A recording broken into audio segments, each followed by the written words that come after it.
Salam sejahtera saudara yang kekasih di dalam nama Tuhan Yesus Kristus. Kembali kali ini kita memikirkan lagi kembali ke topik kita tentang isu-isu bait Allah yang seharusnya menjadi kehati-hatian di dalam kehidupan kita. Nah, soal Yesus yang akan datang kembali adalah merupakan berita Alkitab yang mudah dipahami, asal tidak ditafsir sana sini. Iya. Jadi mari kita membaca di dalam kisah para rasul pasal yang pertama, Kisah Rasul 1 6-11. Demikian firman Tuhan. Maka bertanyalah mereka yang berkumpul di situ, Tuhan, maukah engkau pada masa ini memulihkan kerajaan bagi Israel? Jawabnya, engkau tidak perlu mengetahui masa dan waktu yang ditetapkan Bapa sendiri menurut kuasanya. Tetapi kamu akan menerima kuasa kalau Roh Kudus turun ke atas kamu, dan kamu akan menjadi saksiku di Yerusalem dan di seluruh Yudea dan Samaria dan sampai ke ujung bumi. Sesudah ia mengatakan demikian, terangkatlah ia disaksikan oleh mereka dan awan menutupnya dari pandangan mereka. Ketika mereka sedang menatap ke langit waktu ia naik itu, tiba-tiba berdirilah dua orang yang berpakaian putih dekat mereka dan berkata kepada mereka, hai orang-orang Galilea, mengapakah kamu berdiri melihat ke langit? Yesus ini yang terangkat ke surga meninggalkan kamu akan datang kembali dengan cara yang sama seperti kamu melihat dia naik ke surga. Saudaraku yang kekasih, menarik sekali bacaan yang kita perhatikan di sini.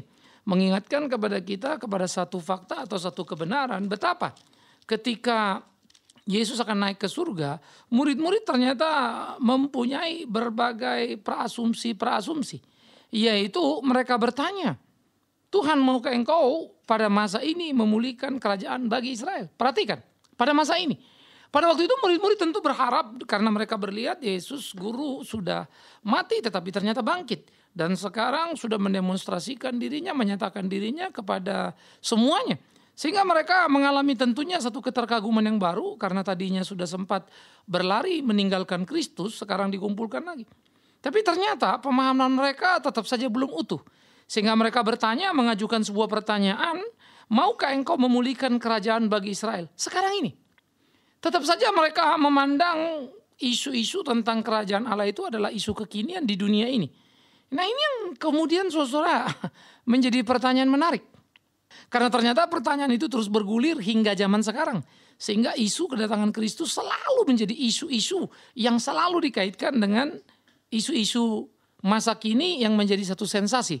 Padahal ada sebuah kebenaran prinsip yang di sana terjadi yang menunjukkan sebetulnya bagaimana iman yang kokoh berjalan di dalam pemahaman akan kebenaran Alkitab tanpa terjebak kepada berbagai isu-isu yang ada di sekitar kita.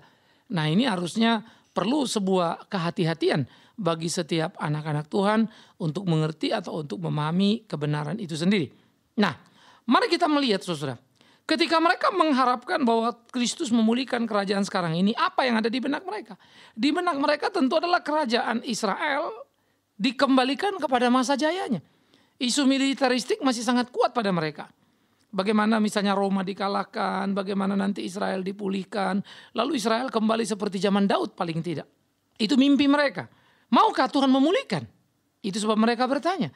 Tentu kalau itu terjadi, alangkah menjadi amat sangat menyenangkan. Karena mereka tidak lagi hidup sebagai orang-orang jajahan di bawah jajahan Roma. Dan mereka tentu juga akan terorbit dan terangkat karena menjadi bagian dari kelompok Yesus yang memulihkan Israel. Wow, sebuah pemikiran yang menarik dari perspektif manusia dan sangat manusiawi sekali, bukan? Tetapi menjadi penting ketika Yesus menjawab, engkau tidak perlu mengetahui masa dan waktu yang ditetapkan Bapa sendiri menurut kuasanya. Jadi Bapa sudah menetapkan menurut kuasanya, engkau tidak perlu tahu. Lah, ini kalimatnya tampaknya nyambung tapi juga gak nyambung. Karena memang ditanya, maka kau menetapkan memulihkan Israel? Lalu Yesus menjawab, kau tidak perlu mengetahui masa dan waktu yang ditetapkan Bapa. Loh, mau kamu memulihkan Israel kok ngomongnya begitu? Maka saudara yang kekasih, kenapa? Karena memang yang dipahami oleh murid dan apa yang dikatakan Yesus memang berbeda. Yesus berbicara tentang sebuah kebenaran bahwa kau tidak perlu tahu karena itu menyangkut kedatangan dia yang kedua. Dia adalah kerajaan yang kekal, dia adalah kerajaan yang abadi, dialah kerajaan Israel yang benar itu, yang sejati itu. Dialah bait Allah yang benar, dialah bait Allah yang sejati, dia bait Allah yang seutuhnya itu. Sehingga sebetulnya pertanyaan murid-murid dalam perspektif yang sangat manusiawi bersifat kedagingan dijawab. Dengan jawaban yang ilahi di mana mengacu kepada kedatangannya yang kedua kali. Lintas waktu. Nah oleh karena itu saudaraku, bagaimana dia mengatakan engkau tidak perlu mengetahui masa dan waktu yang ditetapkan Bapa sendiri. Menurut kuasanya menjadi sebuah pemahaman yang perlu untuk kita mengerti. Bagaimana seharusnya kita mengerti apa yang menjadi kehendak Allah. Tetapi unik lagi, ketika dalam diskusi soal kerajaan itu dijawab, murid-murid tentu belum bisa menangkap. Karena sekali lagi mereka hanya tetap bicara isu-isu di kolong langit ini.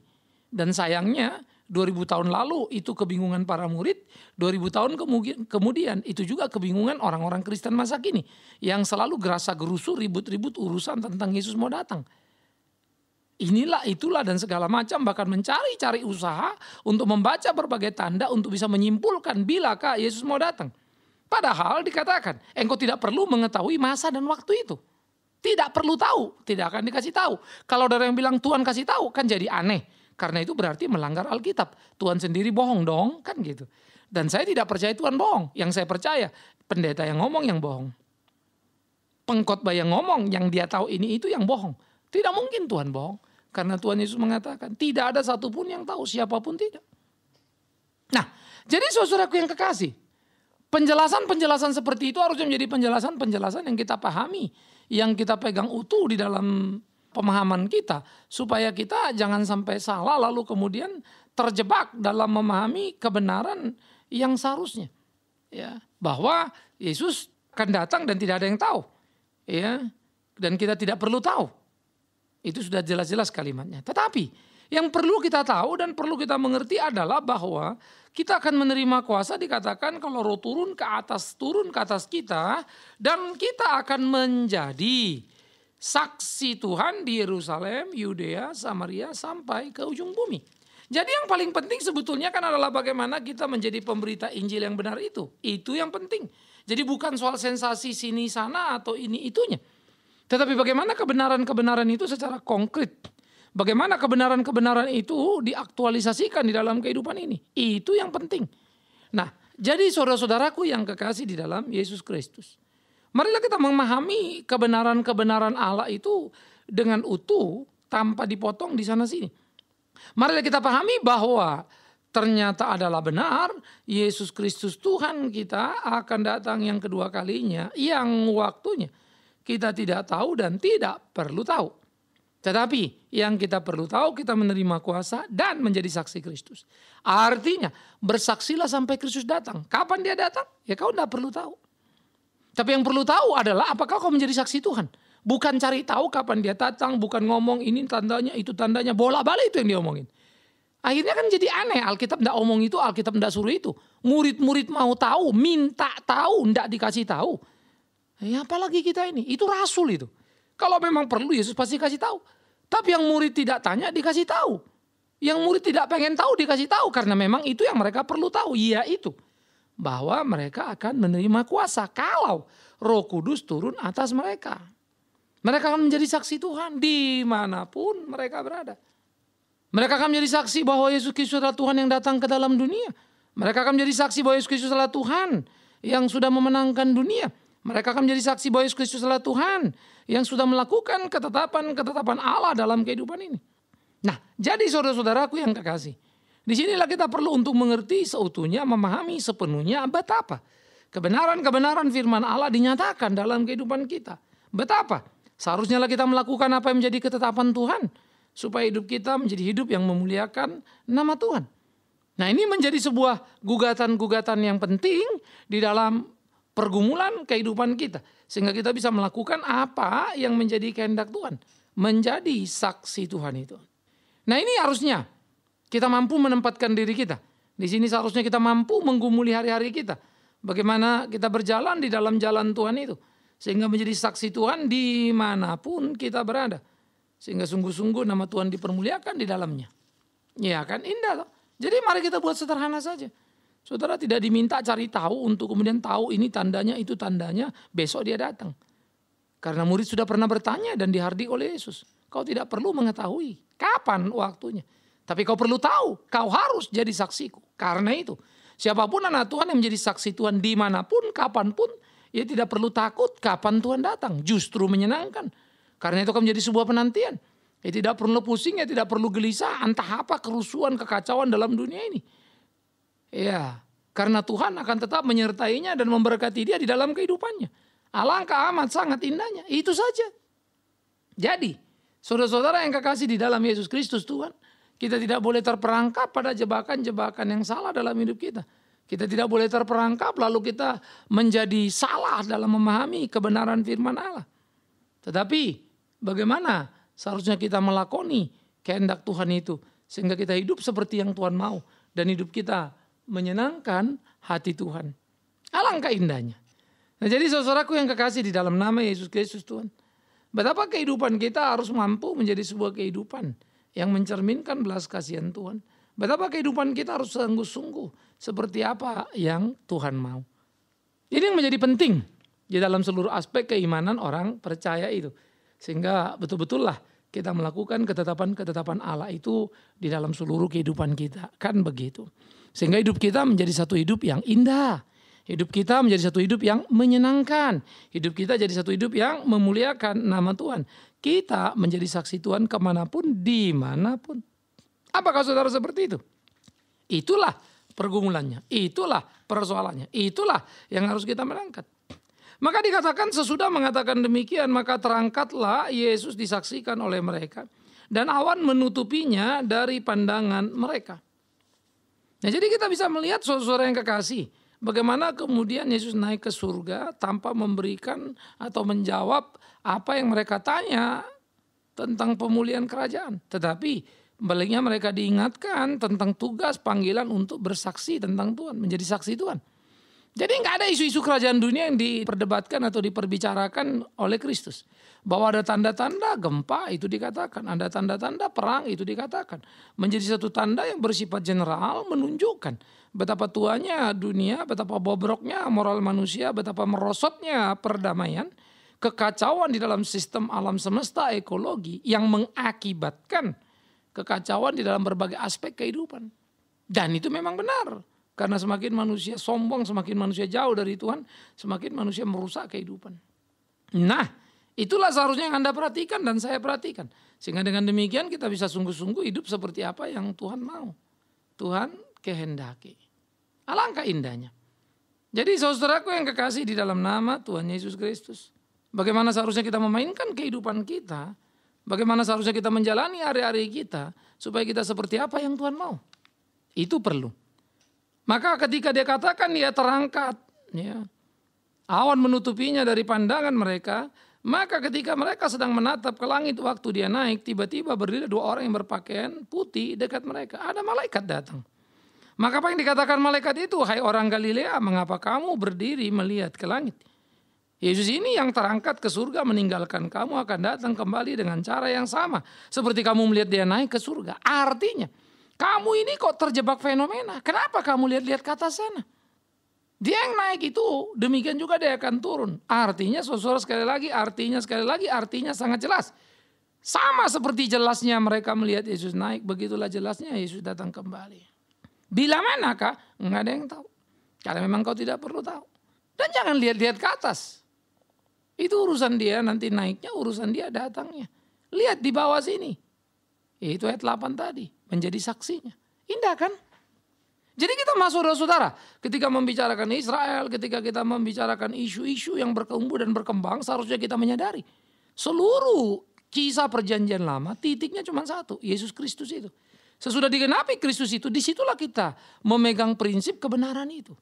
Jadi jangan tambah lagi isu-isu lain yang justru mengurangi, menggerogoti kekristenan kita di dalam keterikatan fokus keberimanan kita kepada Yesus Kristus itu. Ini sangat-sangat menggelisahkan. Ini menjadi sesuatu yang sangat sebetulnya ironis. Bagi saya itu jadi ironis. Karena seringkali akhirnya manusia terjebak di situ ya. Jadi gimana ya? Akhirnya muter-muter ya di situ saja. Hanya untuk bicara fenomena-fenomena persis kayak murid-murid yang terpaku dan melihat ke langit itu. Sampai malaikat tegur mereka, ngapain kamu seperti itu? Bukan begitu caranya, kan gitu. Nah oleh karena itu jangan dong kita ngulang-ngulang lagi kan. Marilah kita lihat Alkitab itu, marilah jadi saksi Tuhan itu. Bilakah Tuhan datang? Enggak tahu. Apa yang harus kita lakukan? Enggak usah pikirkan itu. Tapi pikirkan apa yang harus kau lakukan sebagai anak Tuhan. Bersaksilah, beritakan Injil itu. Kan gitu. Sehingga dengan demikian saudara bisa menjalankan hari-hari saudara untuk betul-betul menjadi saksi bagi Tuhan. Sehingga kehidupan saudara bisa memuliakan nama Tuhan. Hari-hari saudara bisa jadi hari-hari yang menyenangkan. Betapa indahnya. Nah, jadi saudaraku yang kekasih di dalam Yesus Kristus Tuhan. Inilah seharusnya menjadi pergumulan kita di dalam kehidupan kita. Bagaimana kita melakoni hari-hari kita tanpa terjebak kepada berbagai isu. Apalagi membuat isu-isu yang akhirnya mencomot ayat Alkitab, memutarbalikkan dengan fakta yang tidak seperti itu. Melepaskan ayat Alkitab itu dari tempatnya, dari konteksnya, tanpa lagi melihat ke kiri ke kanan apa yang dimaksud kitab itu sendiri. Kita mesti membandingkan ayat demi ayat, pasal demi pasal, kitab demi kitab, kan begitu. PL dan PB. Sehingga kalau itu benar tentu korelasinya menjadi menarik. Jadi jangan menduga-duga menurut dugaan kita. Lalu menambahkan berbagai bumbu dengan melihat fenomena dunia ini. Apapun di dunia ini kalau mau dicocok-cocokkan ya bisa saja cocok. Itu sebab banyak peramal dan sukses karena banyak yang cocok. Ini akan tidak perlu Kristen untuk itu. Iya. Sehingga apa yang terjadi di Amerika, katanya ada buku futurolog di waktu lampau. Dan itu sudah dibicarakan oleh berbagai penulis-penulis. Bukan dalam perspektif Kristen. Ada banyak sekali pujangga-pujangga Jawa yang terkenal.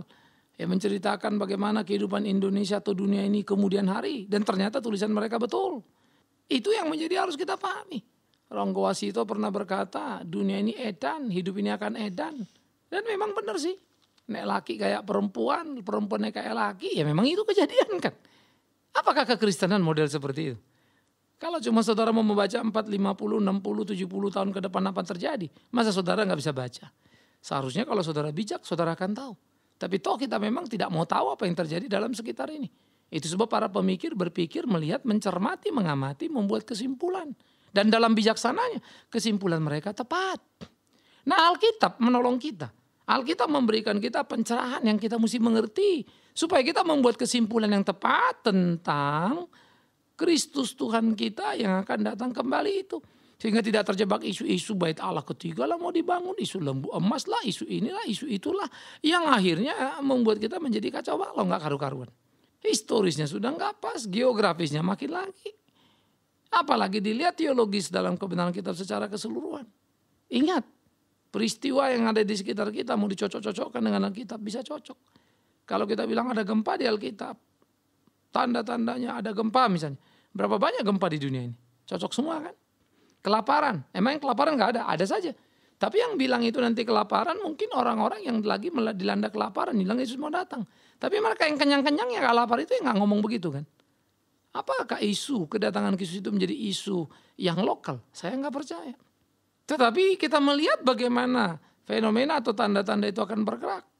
Kita bisa melihat kemerosotan zaman, kemerosotan moral, kemerosotan hidup manusia. Yang jelas menjadi kemerosotan juga kepada perekonomian. Kemajuan teknologi yang menciptakan berbagai sisi-sisi negatif juga kan. Fakta itu. Artinya dunia makin maju tapi ternyata ada banyak fakta yang membuat dunia juga makin mundur kan. Artinya bahwa kita benar, hidupnya makin baik. Ya kan? Maka secara global semua begitu. Tapi peristiwa-peristiwanya bisa parsial. Ada gempa di sebelah sana, ada perang di sebelah sini, ada ini sebelah sana, dan seterusnya. Ya, jadi kita nggak bisa mencomot-comot gitu aja. Tapi kalaupun itu terjadi di sekitar kita, dekat kita, ya nggak usah pusing. Yang kau pusingkan kalau hidupmu tidak menjadi saksi Tuhan. Tapi kalau hidupmu jadi saksi Tuhan, ngapain kau pusing? Saudara tidak perlu kemudian terjebak berdoa sana sini, sejam, 2 jam, 5 jam sehari. Tapi saudara tidak berinteraksi. Saudara tidak bersaksi. Aneh juga kan. Saudara bersaksi terus selesai doain si A, doain si B, bagus juga sih. Tapi saudara punya tetangga lapar, saudara gak kasih makan. Punya saudara yang lain, family sana saudara difitnah misalnya. Saudara yang fitnah, buat apa kau berdoa? Ternyata mulutmu bocor juga. Ironis kan? Jadi kanal begini-beginilah sebetulnya bagaimana kita bilang kita jadi saksi Tuhan. Kan omong kosong. Ayo kita buat sederhana hidup ini, lakukan apa yang benar. Sehingga dengan demikian ya kita bisa melangkah. Ya, semua kita ini adalah orang-orang berdosa yang terjebak pada perangkap-perangkap setan itu kan. Sehingga kita kejebak ditipunya. Nah, makanya kita mesti hidup baik-baik supaya hidup kita benar. Dan Kristus akan datang kembali supaya kita didapatinya benar. Dan kita akan dikatakannya, sabarlah engkau hambaku yang baik. Karena pada waktu datang kita siap sedia seperti yang dikehendakinya. Kita siap melakukan apapun dalam posisi standby seperti yang dikehendakinya. Hidup sangat indah. Bukankah itu yang saudara rindukan? Juga saya, kita semua. Itulah kehidupan yang seharusnya melayani Tuhan. Nah, oleh karena itulah saudaraku yang kekasih di dalam nama Yesus Kristus Tuhan. Mari kita lakoni hari-hari kita seperti apa yang menjadi kehendak Tuhan, sehingga Yesus Kristus bait Allah yang sejati, kekal selama-lamanya. Dia akan datang kembali. Jadi nggak ada yang ketiga-ketiga itu ya. Oke, nggak ada soal lembu-lembu merah yang kau pikirkan. Ya, Alkitab itu tentang jelas. Simbol-simbol di Alkitab harus dipahami dengan tepat. Baik di kitab Daniel maupun di kitab Wahyu dalam korelasi keketatan pemahaman dengan yang lainnya. Jangan mencomot saja. Akhirnya tidak perlu saudara gelisah kapan Yesus datang. Kalau ada yang mengatakan aku tahu segini dan segitu, tahulah engkau sekarang bahwa orang itu pembohong. Karena kita tidak pernah mengatakan itu. Rasul saja tidak mengetahui bagaimana pengkhotbah. Kecuali memang dia lebih hebat dari Yesus. Karena Yesus sendiri pun tidak tahu. Artinya apa? Hanya pembohong bukan? Jadi jangan mau dibohongin dong. Karena itu ngerti Alkitab dong. Supaya ngerti, ya baca. Ya dong, bergumul, hidupi. Bila Tuhan menolong saudara, Tuhan memberkati saudara. Puji Tuhan. Selamat menemukan kebenaran. Amin. Mari kita berdoa. Ya Tuhan, kami bersyukur, kami berterima kasih karena kebenaran-Mu sungguh luar biasa teruji dalam hidup ini. Kami juga bersyukur, berterima kasih kalau kami dibenarkan oleh Tuhan sehingga boleh mengerti kebenaran firman Tuhan. Dan dituntut oleh kebenaran-Mu untuk hidup seturut dengan kehendak-Mu. Karena kami tahu hidup seperti apa yang Tuhan mau itu menyenangkan dan memerdekakan. Karena itu, iya Tuhan kami. Kami mau hidup seperti apa yang Kau mau menjalani hari-hari kami. Sehingga kedatangan-Mu yang kedua kali adalah penantian yang menyenangkan. Yesus Kristus Tuhan kami, bait Allah yang sejati. Dalam nama-Mu lah doa ini kami naikkan. Karena kami tahu di dalam nama-Mu lah keselamatan dan masa depan kekekalan. Terpujilah Tuhan. Amin.